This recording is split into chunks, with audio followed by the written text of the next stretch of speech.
¿Sabías que el reloj más prestigioso del mundo fue creado por un huérfano alemán de 24 años, que todos consideraban loco por hacer relojes demasiado caros para funcionar? Hoy que construyó un imperio de $8.000 millones, vendiendo el tiempo como símbolo de estatus. Esta es la historia increíble de cómo Hans Wilsdorf pasó de ser un niño abandonado en Baviera a crear Rolex, la marca de lujo más envidiada del planeta, revolucionando para siempre la industria relojera mundial. Si quieres conocer cómo la obsesión por la perfección y la visión de futuro pueden crear las marcas más codiciadas de la Tierra, dale like a este video y suscríbete, porque cada semana te traigo historias que te van a cambiar la forma de ver los negocios. Y lo que te voy a contar sobre Rolex te va a fascinar. Todo comenzó en 1881 en Kulmbach, Baviera.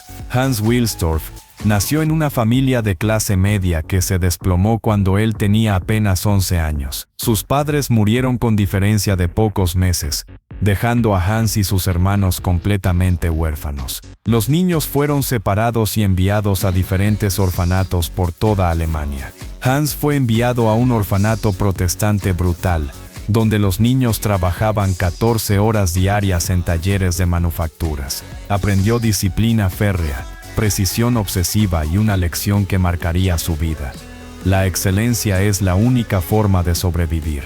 A los 16 años, Hans dejó el orfanato con una educación básica y una obsesión extraña: los mecanismos de precisión.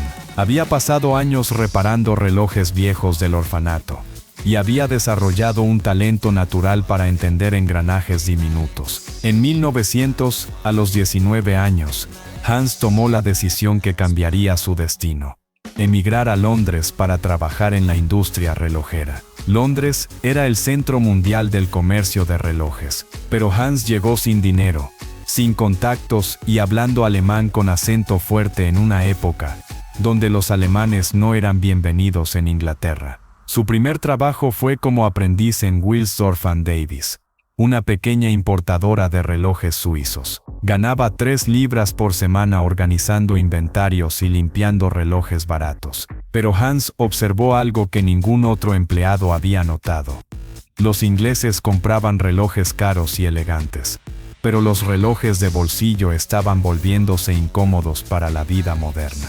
La gente necesita relojes que pueda usar en la muñeca mientras trabaja, pensó Hans. Relojes pequeños, precisos y elegantes. El problema era que los relojes de pulsera existentes eran terribles. Eran imprecisos, se rompían fácilmente y solo los usaban mujeres como joyería decorativa.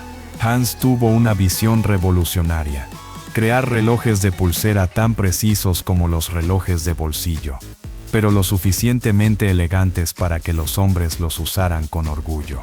En 1905, a los 24 años, Hans fundó su propia empresa con su socio Alfred Davies, Wilsdorf & Davies. Su inversión inicial fue ridícula: 100 libras prestadas. Su oficina era una habitación diminuta en Londres. Su personal eran él mismo y Davies. Su estrategia era audaz pero arriesgada: importar movimientos de reloj de alta calidad de Suiza, ensamblarlos en cajas elegantes diseñadas en Londres y venderlos como relojes de lujo accesible. Los primeros años fueron una lucha brutal. Los relojeros establecidos se burlaban de Hans. Relojes de pulsera para hombres. Es una locura. Los hombres nunca usarán joyería femenina. Las ventas iniciales fueron desastrosas. Vendían apenas 50 relojes por mes a 2 libras cada uno, con costos de 100 libras mensuales. Perdían dinero constantemente. Pero Hans tenía una obsesión que sus competidores no entendían: la precisión cronométrica. Gastó todo su dinero comprando los movimientos más precisos de Suiza. Sus relojes costaban el doble que los competidores, pero eran 10 veces más exactos. En 1908 llegó el momento que cambió todo. Hans logró que el observatorio de Kew, la institución británica de cronometría más prestigiosa, certificara uno de sus relojes de pulsera como cronómetro oficial. Era la primera vez en la historia que un reloj de pulsera recibía esta certificación. Solo los cronómetros marinos más caros la tenían. Hans usó esta certificación como arma de marketing. Sus anuncios decían: el primer reloj de pulsera con precisión científica certificada. Las ventas se dispararon inmediatamente. Para 1910, ya vendían 500 relojes mensuales. Pero aquí viene el golpe de genio que creó la marca legendaria. En 1908, Hans necesitaba un nombre comercial que fuera fácil de pronunciar en cualquier idioma y que cupiera elegantemente en la carátula de un reloj. Después de probar cientos de combinaciones, Hans creó Rolex, una palabra que no significaba nada, pero sonaba fuerte, precisa y memorable en inglés, alemán, francés y español. Rolex suena como el sonido de un reloj siendo dado cuerda, explicó Hans años después. En 1915, registró oficialmente la marca Rolex y trasladó la producción completamente a Suiza para escapar de los impuestos británicos durante la Primera Guerra Mundial.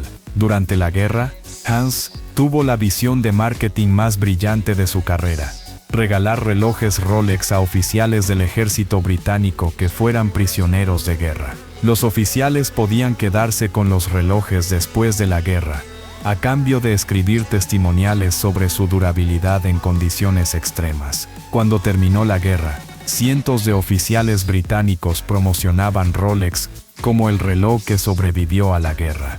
Para 1920, Rolex era la marca de relojes de pulsera más respetada de Europa.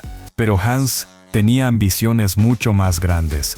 Quería que Rolex dominara el mundo. En 1926, lanzó el Rolex Oyster, el primer reloj completamente hermético del mundo. Era resistente al agua, al polvo y a los golpes. Para probarlo, Hans organizó el truco publicitario más audaz de la historia relojera. Contrató a Mercedes Glitze para que nadara el Canal de la Mancha usando un Rolex Oyster. Mercedes nadó 15 horas en aguas heladas. Cuando salió del agua, el Rolex seguía funcionando perfectamente. Hans compró la página completa del Daily Mail con el titular: el reloj que conquistó el Canal de la Mancha.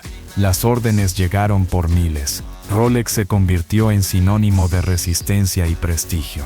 En los años 30, Hans introdujo el primer reloj con fecha automática, el primer cronógrafo deportivo y el primer reloj para aviadores. Cada innovación venía acompañada de hazañas publicitarias épicas: escaladores del Everest, pilotos de velocidad, exploradores polares, todos usando Rolex. Durante la Segunda Guerra Mundial, Rolex enfrentó su mayor crisis. Hans era alemán viviendo en Suiza, fabricando relojes que usaba el ejército británico. Fue acusado de espionaje por ambos bandos. Los alemanes lo consideraban traidor por ayudar a los británicos. Los británicos desconfiaban por su nacionalidad alemana. Hans respondió con el gesto más inteligente de su carrera. Donó miles de relojes Rolex a prisioneros de guerra, aliados, y se negó a vender a los alemanes. Después de la guerra, Rolex tenía la reputación de ser la marca que apoyó a los héroes. En 1953, llegó el momento que definió para siempre el prestigio de Rolex. Sir Edmund Hillary y Tenzin Norgay alcanzaron la cumbre del monte Everest usando relojes Rolex Explorer. Hans inmediatamente lanzó la campaña Rolex, el reloj que conquistó el Everest. Rolex se convirtió oficialmente en símbolo de logros extraordinarios. Durante los años 60, Rolex dominó 3 mercados simultáneamente: deportes extremos con el Submariner, aviación con el GMT Master y elegancia urbana con el Detehust. En 1960, Hans Wilsdorf murió a los 79 años. Había transformado 100 libras, prestadas en un imperio de 50 millones de libras. Pero su genialidad final fue crear la Fundación Hans Wilsdorf, convirtiendo Rolex en una empresa sin fines de lucro. Esto significaba que Rolex nunca tendría que responder a accionistas hambrientos de ganancias. Podrían enfocarse únicamente en perfección y prestigio. Hoy, en 2025, Rolex es oficialmente la marca de relojes de lujo más valiosa del mundo. Las cifras actuales son absolutamente impresionantes. 8.000 millones de dólares en ventas anuales, 28.000 empleados mundiales, presente en 100 países, produce 1 millón de relojes anuales. Pero el dato que más me fascina es este. Rolex tiene lista de espera de 3 años para modelos populares. La gente paga adelantado por relojes que recibirán en 2028. Un Rolex Submariner, que costaba $200 en 1970. Hoy vale $8.000 usado. Han sido mejor inversión que el oro o las acciones. Rolex controla el 40% del mercado mundial de relojes de lujo, pese a producir solo el 1% de todos los relojes mundiales. La lección de Rolex es fascinante. Hans Wilsdorf no vendía relojes. Vendía estatus, logros y aspiraciones. Entendió que la gente rica no compra productos, compra identidad. Un Rolex no te dice la hora, te dice quién eres. Su genialidad fue convertir un objeto funcional en símbolo cultural. Cada Rolex es un trofeo que dice, lo logré. Un huérfano alemán que llegó a Londres sin nada, terminó creando el símbolo de éxito más reconocido del planeta. Su obsesión por la perfección se convirtió en la marca más envidiada del mundo. ¿Qué opinas de la estrategia de Hans Wilsdorf? ¿Crees que Rolex realmente vale su precio? Déjamelo en los comentarios. Y si te fascinó esta historia de lujo suizo, el próximo video te voy a contar cómo un campesino francés creó el imperio Hermès después de que un accidente con caballos le diera la idea de su vida. Dale like, suscríbete y activa la campana porque estas historias de marcas legendarias te van a obsesionar. Nos vemos en el próximo video de Imperio Empresarial.